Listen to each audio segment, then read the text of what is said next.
మీద వస్తారంట. అనేకులు ఎవరి పేరు మీద వస్తారంట? గట్టిగా చెప్పండి.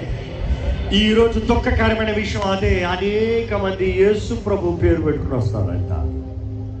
ఈ తరములో కనబడే అంత మోసము మునపెన్నడూ లేదు. ప్రతి ఒక్కరు యేసు ప్రభు పేరే. ప్రతి ఒక్కడు సేవకుడండి.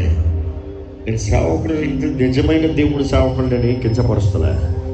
కానీ దేవుని నామాన్ని పలుకుతూ దేవుని నామానికి దూషణ తెచ్చి దేవుని మందని పాడు చేస్తున్న వారు ఉన్నారు చూడండి.